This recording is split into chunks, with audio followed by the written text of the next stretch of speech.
আমি তোমাদেরকে আগের ক্লাসে ইকুইলিব্রিয়াম জিডিপি বা ইকুইলিব্রিয়াম ন্যাশনাল ইনকাম বা ইকুইলিব্রিয়াম টোটাল আউটপুট কীভাবে বের করে সেটা দেখিয়েছিলাম, এবং সেটা কিন্তু আমি তোমাদেরকে অ্যাগ্রিগেট ডিম্যান্ড আর অ্যাগ্রিগেট সাপ্লাইয়ের কার্ভের মাধ্যমে দেখিয়েছিলাম যে অ্যাগ্রিগেট ডিম্যান্ড আর অ্যাগ্রিগেট সাপ্লাইয়ের কার্ভ যেখানে ইকুয়েট করে সেই পয়েন্ট বরাবর ওয়াই অ্যাক্সিসে চলে গেলে আমরা ইকুইলিব্রিয়াম আউটপুট, যেটা ওয়াই ই নাম দেওয়া আছে এখানে, সেই ওয়াই ইটা পেয়ে যাব।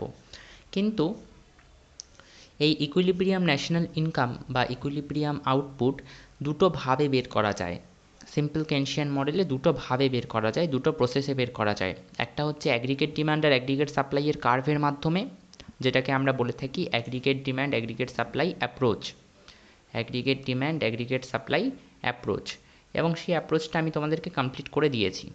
সেটা পুরোপুরিভাবেই কমপ্লিটেড, যেখানে আমরা অ্যাগ্রিগেট ডিমান্ড আর অ্যাগ্রিগেট সাপ্লাইয়ের কার্ভের মাধ্যমে টোটাল আউটপুট, ইকুইলিব্রিয়াম আউটপুট বা ইকুইলিব্রিয়াম লেভেল অফ জিডিপি বা equilibrium level of national income calculate করলাম। আজকে আমরা যেটা করব সেটা হচ্ছে আর একটা অ্যাপ্রোচ, এবং এই অ্যাপ্রোচের মাধ্যমে কি বেরোবে? এই অ্যাপ্রোচের মাধ্যমেও কিন্তু এই ওয়াইইটাই বেরোবে, অর্থাৎ এই equilibrium level of national income বা ইকুইলিব্রিয়াম লেভেল অফ জিডিপিই বেরোবে। কিন্তু সেই অ্যাপ্রোচে আমরা অ্যাগ্রিগেট ডিমান্ড আর অ্যাগ্রিগেট সাপ্লাইকে ইউজ করব না। আমরা কোন কার্ভটাকে ইউজ করব?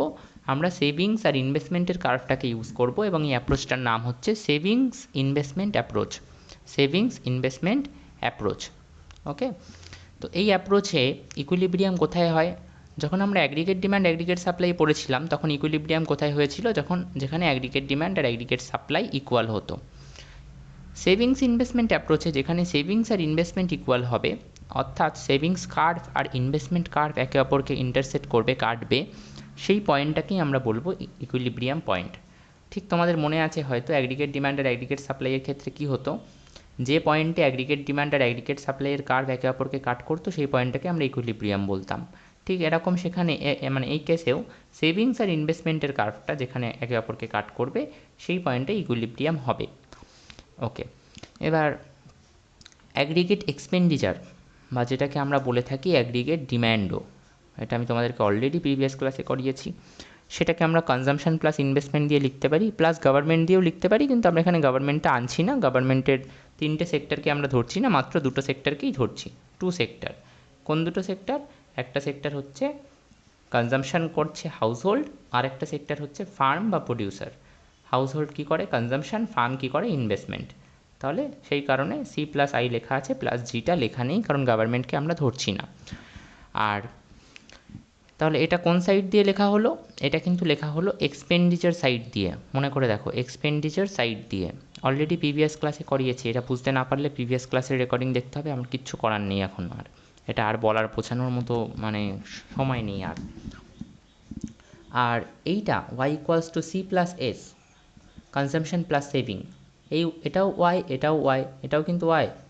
ঠিক আছে, না ওয়াই, এটাও ওয়াই। হ্যাঁ, তো এখানে আমি লিখছি হিসাব মতো Y equals to C plus I, আর এখানে আমি লিখছি Y equals to C plus S, consumption plus saving. এটা কোন সাইড দিয়ে? ইনকাম সাইড দিয়ে। আগে আমরা যখন করেছি এখানে খালি একটা জিনিসই অ্যাড থাকতো, সি প্লাস এস প্লাস টি হতো, আর এটা সি প্লাস আই প্লাস জি হতো। এবার আমরা কি জানি যে এটাকে আমরা মানে এটা দুটোই তো ওয়াই, তো এখানে এটা অ্যাগ্রিগেট এক্সপেন্ডিচার সমান সমান ওয়াইও লিখতে পারি, বা আমরা এটাও লিখতে পারি যে ওয়াই সমান সমান ওয়াই, সেটাও বলতে পারো। এই ওয়াইটা কোন সাইডের? এই ওয়াইটা এক্সপেন্ডিচার সাইডের, আর এই ওয়াইটা কোন সাইডের? ইনকাম সাইডের। তাহলে এক্সপেন্ডিচার সাইডের ওয়াইয়ের জায়গায় আমরা লিখলাম সি প্লাস আই, আর ইনকাম সাইডের ওয়াইয়ের জায়গায় আমরা লিখলাম C plus S. C C কেটে গেল, কী পড়ে থাকলো? আই সমান সমান এস। এইটাই হচ্ছে equilibrium condition. Saving investment approach apply করলে এটা হচ্ছে ইকুইলিব্রিয়াম কন্ডিশন। এইবার এটাকে গ্রাফিক্যালি কীভাবে আমরা সলভ করব, কীভাবে গ্রাফিক্যালি ইকুইলিব্রিয়াম জিডিপি বা equilibrium level of national income বের করব, সেটা আমরা দেখব। তো আচ্ছা, সেভিংস ইনকামের ফাংশান ছিল, এবং যেটা ক্লাসিক্যাল মডেলে আমরা পড়েছিলাম, যে ক্লাসিক্যালরা বলে থাকতো যে সেভিং কিন্তু ইনকামের ফাংশান, সেভিং ইনকামের উপর ডিপেন্ড করে। কিন্তু কেইন্স এসে বললেন যে সেভিং শুধুমাত্র ইন্টারেস্টের ফাংশন নয়, রেট অফ ইন্টারেস্টের ফাংশন নয়, সেভিং ইনকামেরও ফাংশন। তো কেইন্স দেখালেন যে savings is a function of income. আর ইনভেস্টমেন্ট, সেটাও আমরা অলরেডি প্রিভিয়াস ক্লাসে করেছি এই বিষয়গুলো, যে কেইন্স এসে বললেন যে ইনভেস্টমেন্ট কিন্তু ইন্টারেস্ট রেটের ফাংশন শুধুমাত্র নয়, investment marginal efficiency of capital, অর্থাৎ ক্যাপিটাল ইনভেস্ট করে আমি কতটা রিটার্ন পাবো, আমি এক্সপেক্টেড কতটা প্রফিট পেতে পারি, সেটার উপরেও কিন্তু ডিপেন্ড করছে ইনভেস্টমেন্ট। আর rate of interest is perfectly elastic, instead there is always some minimum level of rate of interest range in free market system. আচ্ছা, যে পয়েন্টে এস অ্যান্ড আই ইকুয়েট করবে সেই পয়েন্টটাকেই আমরা ইকুইলিব্রিয়াম বলবো, কিন্তু এই সেভিংস কার্ভটা কীভাবে আঁকে আর ইনভেস্টমেন্ট কার্ভটা কীভাবে আঁকে সেটা আমি তোমাদেরকে পুরোটাই দেখাবো। ওয়াই অ্যাক্সিসে কী থাকে, এক্স অ্যাক্সিসে কী থাকে সেটাও পুরোটা দেখাবো। তার আগে একটুখানি এই দুটো কনসেপ্ট তোমরা জেনে নাও। সেটা হচ্ছে যে এক্স অ্যান্টি সেভিং ব্যাপারটা কী, আর এক্স পোস্ট সেভিং আর ইনভেস্টমেন্ট ব্যাপারটা কী। তো খুব স্বাভাবিকভাবে হাউসহোল্ড ধরো প্ল্যান করলো যে এই বছরে আমরা 5,000 টাকা খরচা করব বা 5,000 টাকা কনজামশনের উপর স্পেন্ডিং করব। আর প্রডিউসার বা ফার্ম প্ল্যান করলো যে আমরা এই বছরে 10 লাখ টাকা ইনভেস্টমেন্ট করব বা 10 লাখ টাকা আমরা স্পেন্ডিং করব ইনভেস্টমেন্টের ফর্মে। তো এই যে প্ল্যান করা হলো যে এতটা সেভিং করব, এতটা ইনভেস্টমেন্ট করব, এটাকে বলা হয় এক্স অ্যান্টি সেভিং। অ্যান্টি মানে আগে, আগে মিন্স প্ল্যান, আগে মিন্স বিফোর, অর্থাৎ অ্যাকচুয়ালি করার আগে প্ল্যান করা হচ্ছে। এটা কিন্তু অ্যাকচুয়াল সেন্স না, প্ল্যান করা হয়েছে যে এত করব, করেনি। আর এক্স পোস্ট মানে অ্যাকচুয়াল। হাউসহোল্ড হয়তো প্ল্যান করেছিল 500 টাকা খরচ করতে, কিন্তু অ্যাকচুয়ালি খরচ করেছে 300 টাকা বা 400 টাকা। এবং প্রডিউসার হয়তো 9 লাখ টাকা ইনভেস্ট করেছে। এই যে 400 আর এই 9 লাখ, এইটা এক্স পোস্ট সেভিং, অর্থাৎ অ্যাকচুয়াল বা রিয়েলাইজড। অ্যাকচুয়ালি কত হয়েছে, অ্যাকচুয়ালি কত টাকা ইনভেস্টমেন্ট বা সেভিং হয়েছে। ওকে, নাও আমি তোমাদেরকে এই জিনিসটা দেখাবো, সেটা হচ্ছে যে সেভিং ইনভেস্টমেন্টের কার্ভটা কীভাবে ড্র করতে হয়। Okay, so coming to this part, ইয়া,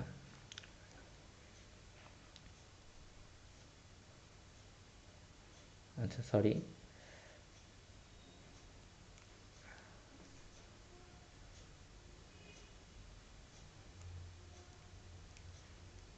ওকে। তো ফার্স্টে আসি, আমরা ওয়াই অ্যাক্সিসে কী নেব, আমরা ওয়াই অ্যাক্সিসে নেব ওয়াই অ্যাক্সিসে নেব আমরা জিডিপি। জিডিপিও বলতে পারো, ন্যাশনাল ইনকামও বলতে পারো, আবার তুমি এটাও বলতে পারো যে এটা হচ্ছে টোটাল আউটপুট। আর এক্স অ্যাক্সিসে আমরা কী নেব, এক্স অ্যাক্সিসে আমরা নেব হচ্ছে সেভিংস। ফার্স্টে আমরা সেভিংসটাই নিলাম, তারপরে ইনভেস্টমেন্টটাকেও সরি আমি উল্টো বলছি, মাই ফল্ট। এক্স অ্যাক্সিসে আমরা ইনকামটাকে নিলাম বা ন্যাশনাল ইনকাম নিলাম বা আউটপুট নিলাম, যেটাকে আমরা ওয়াই দিয়ে ডিনোট করলাম। আর ওয়াই অ্যাক্সিসে আমরা সেভিংটাকে নিলাম। ওকে, তো এবার দেখা যাক ইনকামের সাথে সেভিংসের সম্পর্কটা কী। খুব স্বাভাবিকভাবেই এটা যে কেউ বলতে পারে যে ধরো আমার ইনকাম 0, আমার income 0। Okay, let me just change the colour, income 0। Okay, so the point is, আমি তোমাদেরকে এখান থেকে একটু এই গ্রাফটাও দেখিয়ে দিই, just to give you an idea যে কেন এটা এরকমভাবে হয়। তো তোমরা এই যে সেভিংসের গ্রাফটা দেখতে পাচ্ছ, এই গ্রাফটা দেখো, এই গ্রাফটা কিন্তু এই পয়েন্টে দিয়ে গেছে, এই পয়েন্টটা দিয়ে গ্রাফটা গিয়ে এই পয়েন্টটা দিয়ে নিচে চলে গিয়েছে। ঠিক আছে, এবার এইটা কেন হয় সেই জিনিসটা তোমাদেরকে এখন বুঝতে হবে যে যখন আমার ইনকাম 0 তখন কি আমি কনজামশন করছি না? করছি তো, রাইট? ধরো গল্পটা অনেকটা এরকম যে ইনকামকে আমার ইনকাম ধরো 100 টাকা, তো এই 100 টাকার মধ্যে আমি কিছু টাকার কনজামশন করি, কিছু টাকা সেভিং করি। 70 টাকা ধরো কনজামশন করলাম, 30 টাকা সেভিং করলাম, রাইট? এবার কথা হচ্ছে কনজামশন কিন্তু কোনো দিন 0 হতে পারে না, এটা মনে রাখবে। মানে যখন আমরা ইনকাম করিও না তখনও কিন্তু আমাদেরকে খেয়ে পড়ে বাঁচতে হয়, তো আমাদের কনজামশন তো 0 হতে পারে না। আর ধরো কোনো কারণে আমার ইনকাম 0, কনজামশন তো 0 হবে না, রাইট? কনজামশন হয়তো আমি করছি 30 টাকার, রাইট?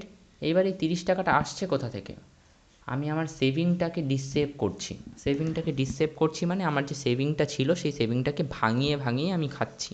আচ্ছা, সেভিংটাকে ভাঙিয়ে খাচ্ছি মানে কি? সেভিংটাকে ভাঙিয়ে খাচ্ছি মানে কি আমি নতুন করে সেভিং করছি? না, যেটা সেভ করা ছিল সেইটাকে এখন খরচ করছি। কি বললাম? যেটা সেভ করা ছিল সেটাকে আমি এখন খরচ করছি, এটাকে বলা হয় ডিসসেভিং।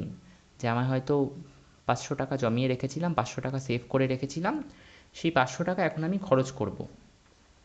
এবং এই যে ডিসসেভিং, এটাকে বলা হয় negative saving. Negative saving, right?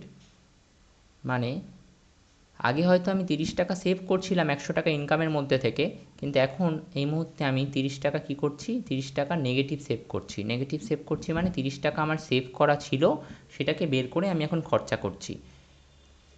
আমি ধরো এই হচ্ছে ব্যাংক, বা এই হচ্ছে আমার লক্ষ্মীর একটা ওই কি ভাণ্ডার পাওয়া যায়, বা লক্ষ্মীর কোনো কোনো কৌটো যেটাতে আমি টাকা রাখবো।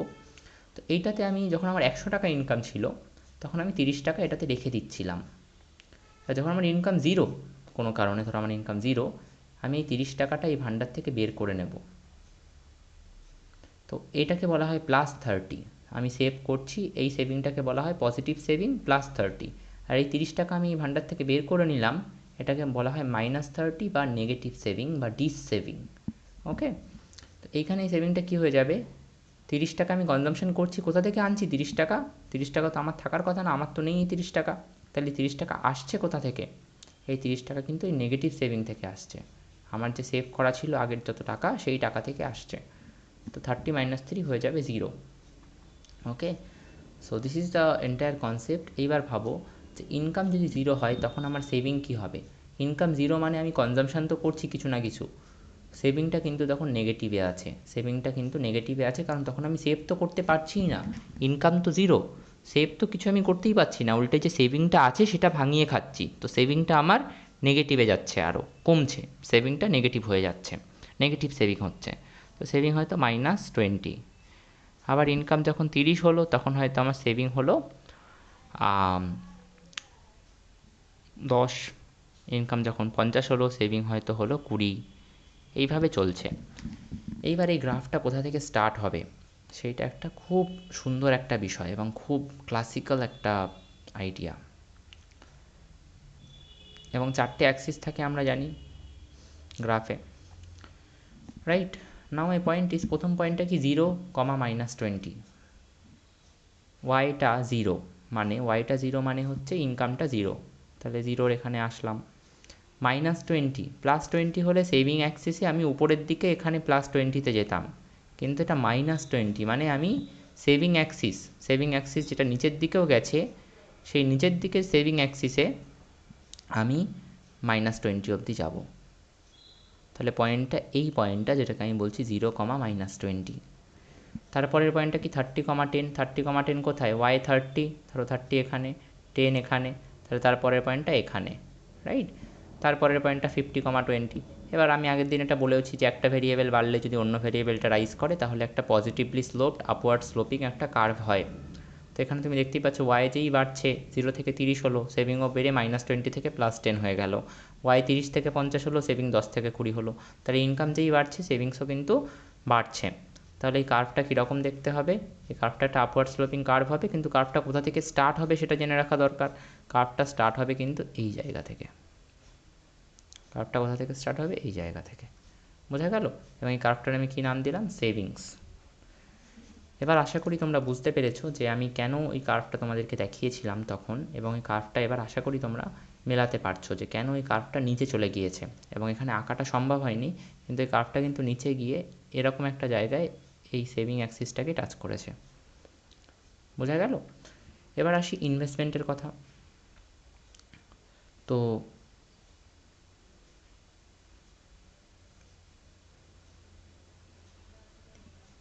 ইনভেস্টমেন্ট ইন্টারেস্ট রেটের উপর ডিপেন্ড করে ঠিকই, ঠিক আছে? ইনভেস্টমেন্ট ইন্টারেস্ট রেটের উপর ডিপেন্ড করে ঠিকই, কিন্তু ইনভেস্টমেন্ট কি ন্যাশনাল ইনকাম বা টোটাল আউটপুট বা টোটাল জিডিপির উপর ডিপেন্ড করে? না, ইনভেস্টমেন্ট ইন্টারেস্ট রেটের উপর ডিপেন্ড করে। এইবার আমি কী নিলাম, এইবার আমি এই ওয়াই অ্যাক্সিসে ইনভেস্টমেন্ট নিয়ে নিলাম, আর আমি ইনভেস্টমেন্ট আর ন্যাশনাল ইনকাম বা টোটাল আউটপুটের মধ্যে রিলেশনটা দেখতে চাইছি যে কীরকম কার্ভ আঁকা যাবে। তো ন্যাশনাল ইনকাম ধরো 20 থেকে বেড়ে 50 হলো, 50 থেকে বেড়ে 100 হলো। আচ্ছা, এখানে এস না, এটা ইনভেস্টমেন্ট, সরি, ইনভেস্টমেন্ট। ইনভেস্টমেন্ট কিন্তু এর ফলে কোনো চেঞ্জ হবে না। কেন চেঞ্জ হবে না? আমার ন্যাশনাল ইনকাম 20 থেকে বেড়ে 50 হয়েছে বলে ইনভেস্টমেন্ট বেড়ে যাবে বা ইনভেস্টমেন্ট কমে যাবে, এরকম কোনো ব্যাপার তো না। কেননা ইনভেস্টমেন্ট তো ন্যাশনাল ইনকামের সাথে কানেক্টেডই নয়। ইনভেস্টমেন্ট তো ন্যাশনাল ইনকামের সাথে কানেক্টেডই নয়। ইনভেস্টমেন্ট তো ন্যাশনাল ইনকামের উপর ডিপেন্ডই করে না, ওর সাথে ওর কোনো সম্পর্কই নেই। তাহলে ইনভেস্টমেন্ট কিন্তু ধরো 70 ছিল, 70ই থাকবে। তাহলে এইবার যদি আমি পয়েন্টগুলোকে কানেক্ট করার চেষ্টা করি, প্রথম পয়েন্টটা কি? প্রথম পয়েন্টটা হবে, আচ্ছা এটাকে অন্য কালারে করা যাক। প্রথম পয়েন্টটা হবে, দিস ইজ দ্য কালার, 20,70। 20,70 কোথায়? এই হচ্ছে 20, এই হচ্ছে সাপোজ 20, ধরো আমি 20টাকে নিলাম হচ্ছে 50,20 নিয়েছি তো ওখানে, তা 20টাকে ধরো আমি নিলাম হচ্ছে এখানে, বা অ্যাকচুয়ালি ভালো হয় যদি আমি 20টাকে কোনোভাবে, ধরো 20টাকে এখানে নিলাম আর 70টাকে নিলাম হচ্ছে এখানে, এটা হচ্ছে 70। তাহলে 20,70 পয়েন্টটা কোথায় হবে? এখানে হবে, রাইট? তারপরের পয়েন্টটা 50,70 কোথায় হবে? এই হচ্ছে সাপোজ 50 আর এই হচ্ছে 70। তারপরের পয়েন্টটা 100,70 কোথায় হবে? এই হচ্ছে 100, এই হচ্ছে 70, রাইট? একটা জাস্ট আইডিয়া পেলেই হবে। এগুলোভাবে এইভাবে তো তোমাদেরকে পয়েন্ট পয়েন্ট করে প্লট করতে হবে না, তোমাদেরকে আমি আইডিয়াটা দিতে চাইছি, বোঝাতে চাইছি যে কীভাবে হচ্ছে সেটাই। ওকে, নেক্সট আমরা এই পয়েন্টগুলোকে যদি কানেক্ট করি তাহলে তুমি কীরকম একটা কার্ভ পাবে দেখো। তুমি যে কার্ভটা পাবে সেই কার্ভটাকে বলা হচ্ছে একটা হরাইজন্টাল কার্ভ। কীরকম কার্ভ? একটা হরাইজন্টাল, আচ্ছা এটা একটু ভুল হলো,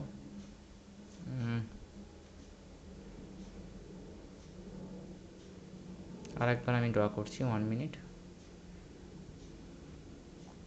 এই কার্ভটা একটা horizontal curve parallel to the x axis. Okay, এবং এই কার্ভটার নাম কি? Investment curve. কেন এটা হরাইজন্টাল হলো, কেন এটা parallel to the x axis হলো? কারণ ইনভেস্টমেন্ট কিন্তু ন্যাশনাল ইনকাম বা টোটাল আউটপুট বা জিডিপির উপর ডিপেন্ড করছিল না। ওকে, এবার এই যে পয়েন্টে সেভিংস আর ইনভেস্টমেন্ট ইকুয়াল হলো, এই পয়েন্টটাকে আমরা কি বলছি? এই পয়েন্টটাকে আমরা বলছি পয়েন্ট অফ ইকুইলিব্রিয়াম। এই যে পয়েন্টটার নাম আমি দিলাম ই, এই পয়েন্টটাকে বলা হচ্ছে পয়েন্ট অফ ইকুইলিব্রিয়াম। এই পয়েন্ট বরাবর যদি তুমি ওয়াই অ্যাক্সিসে চলে যাও, এক্স অ্যাক্সিসে চলে যাও, তাহলে তুমি কি পাবে? তাহলে তুমি পাবে equilibrium level of national income বা ইকুইলিব্রিয়াম লেভেল অফ জিডিপি বা equilibrium level of total output. আর এই পয়েন্ট বরাবর যদি তুমি এক্স অ্যাক্সিসে চলে যাও, এই ওয়াই অ্যাক্সিসে চলে যাও, তাহলে তুমি যে পয়েন্টটা পাবে এই পয়েন্টটাকে আমি বলছি সেভিংস ইকুয়ালস টু ইনভেস্টমেন্ট। এই পয়েন্টটা, যে পয়েন্টটার আমি নাম যদি দিই এ পয়েন্ট এ, তাহলে আমি বলতে পারি at a savings equals to investment. এটা এমন একটা পয়েন্ট যে পয়েন্টে সেভিংস আর ইনভেস্টমেন্ট সমান, সেভিং 200 হলে ইনভেস্টমেন্টও 200। ওকে, আমি নাম্বারগুলো ইমাজিনারি নিয়েছি, তো এই নাম্বারগুলো নিয়ে কেউ এটাকে অ্যানালাইজ করতে যেও না, জাস্ট আমি বোঝানোর জন্য নাম্বারগুলো নিয়েছি, আমি অতটা ভেবেও নিইনি। এইভাবে সেভিংস আর ইনভেস্টমেন্টের অ্যাপ্রোচের মাধ্যমে আমরা ইকুইলিব্রিয়াম জিডিপি বা equilibrium level of national income calculate করতে পারি, এবং সেটাই গ্রাফে এখানে দেখানোও আছে, দেখো এইভাবে এটাকে করা হয়। এবার আশা করি কারোর বুঝতে কোনো সমস্যা নেই। এই ই পয়েন্টটা হচ্ছে সেই পয়েন্টটা যেখানে ইকুইলিব্রিয়াম হয়েছে। এই পয়েন্ট বরাবর আমি এক্স অ্যাক্সিসে চলে আসলে ইকুইলিব্রিয়াম লেভেল অফ জিডিপি বা ন্যাশনাল ইনকাম পেলাম, এই পয়েন্ট বরাবর ওয়াই অ্যাক্সিসে গেলে আমি এই পয়েন্টটা পেলাম, পয়েন্ট এ, যে পয়েন্টটাতে সেভিংস আর investment equal. In the next class আমরা ম্যাথামেটিক্যালি কীভাবে ইকুইলিব্রিয়াম জিডিপি বের করতে হয়, গ্রাফিক্যালি কীভাবে ইকুইলিব্রিয়াম জিডিপি বের করতে হয় সেটা তো আমরা বুঝে গেলাম, গ্রাফিক্যালি ইকুইলিব্রিয়াম কন্ডিশনগুলো কী কী হয় কোন কেসে সেটাও বুঝে গেলাম, কিন্তু আমরা ম্যাথামেটিক্যালি কীভাবে ইকুইলিব্রিয়াম জিডিপি ক্যালকুলেট করতে হয় সেটা করব। আমরা অলরেডি ম্যাথামেটিক্যালি কীভাবে ইকুইলিব্রিয়াম কন্ডিশন বের করে, ইকুইলিব্রিয়াম কন্ডিশন কী কী হয় সেগুলো করেছি, কিন্তু আমরা এখনও ম্যাথামেটিক্যালি কীভাবে ইকুইলিব্রিয়াম জিডিপি বের করতে হয় সেটা করিনি, সেটা আমরা নেক্সট ক্লাসে করব।